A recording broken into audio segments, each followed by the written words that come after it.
Assalamualaikum warahmatullahi wabarakatuh. Kami dari kelompok 1.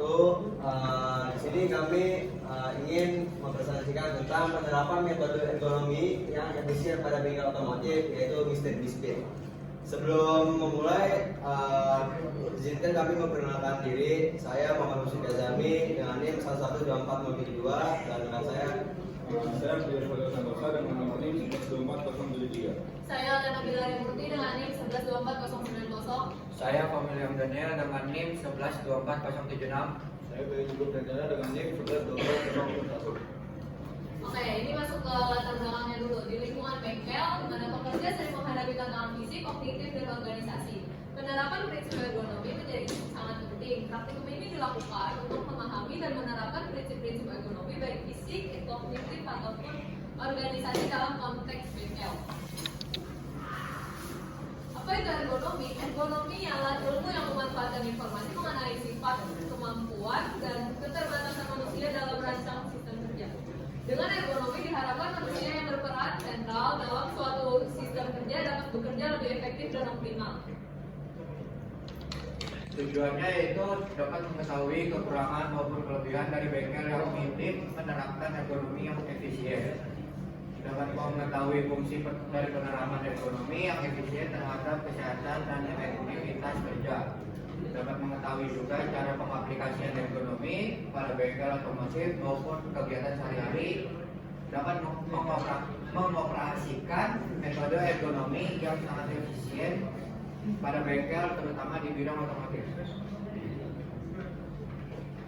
Selanjutnya ada metodologi dari hasil praktikum kami atau wawancara kami yang dilakukan oleh Muhammad Musyid, yaitu yang pertama tahap awalnya menentukan tujuan dan menentukan bengkel yang akan dikunjungi. Selanjutnya ada studi literatur, memahami konsep ergonomi mulai dari pengertian, ruang lingkup, tujuan hingga manfaat dengan adanya konsep ergonomi. Dan selanjutnya ada observasi secara langsung dari hasil pengamatan musyrik yang mendatangi bengkel tersebut dan mengambil data sesuai yang dibutuhkan. Dan selanjutnya ada kondisi bengkel yang telah dikunjungi. Nah, bisa dilihat kalau yang gambar yang pertama itu benar-benar nggak tertata ya. Di situ ada bekas tep pucuk, terus alat-alat di mana aja nggak sesuai dengan tempatnya. Gambar yang kedua itu mekaniknya terlalu nunduk ke bawah. Seharusnya ya misalkan jangan sampai terlalu nunduk kayak gitu. Terus yang gambar yang ketiga itu mekaniknya tidak, ya nggak ada penerangan yang pertama, terus nggak ada tempat duduk. Jadi mungkin tidak ergonomis lah gitu. Jadi di sini ada fisikal ergonomi. Pertama, postur badan saat bekerja yang kurang baik atau untuk kesehatan. Kedua, meletakkan alat-alat di tempat yang mudah dijangkau agar mengurangi gerakan berulang yang tidak perlu. Yang ketiga, area kerja yang cukup luas untuk memungkinkan gerakan yang nyaman dan aman. Selanjutnya di sini ada kognitif ergonomi. Yang pertama, waktu kerja yang terlalu lama yaitu 11 jam sehari.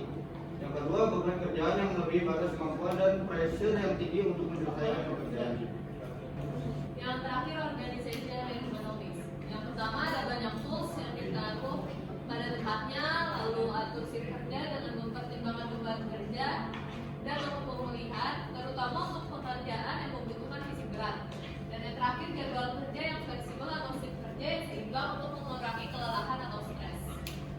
Limitasi atau limitation. Ada human error, tidak fleksibel untuk menangani tugas kompleks, masih memerlukan biaya tinggi pada perawatannya. Nah, di sini ada kesimpulannya. Prinsip ergonomi memiliki peran penting dalam meningkatkan efisiensi, kenyamanan, dan keselamatan kerja di bengkel. Dengan memperbaiki desain stasiun kerja dan alat bantu, resiko cedera dapat diminimalkan dan ditemukan juga beberapa permasalahan ergonomi di bengkel MRB speed, automotive machine. Seperti postur kerja yang tidak ergonomi, kurangnya alat bantu material handling, dan tata letak peralatan yang kurang efisien. Sarannya yang pertama menyediakan kursi kecil agar tidak lelah dalam kerja. Tadi sempat tidak, emang ada sih yang pakai kursi kecil, cuman mungkin tidak semua mekanik dapat gitu ya. Terus meletakkan alat-alat yang sudah dipakai disusun rapi kembali tempatnya sesuai dengan ukuran dan fungsinya. Yang ketiga, sebaiknya ada lift dan motor agar mekanik atau montir tidak mudah lelah karena harus menunduk.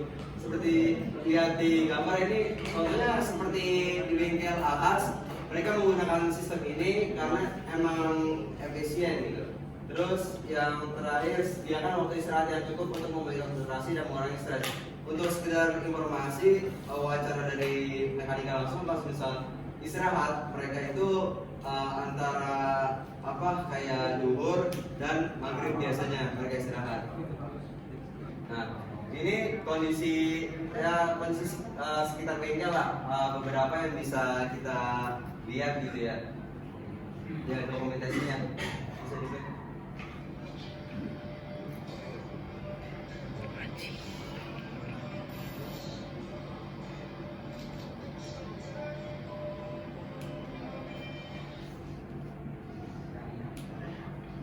Mungkin cukup sekian dari kelompok 1. Apabila ada kesalahan kata mohon dimaafkan.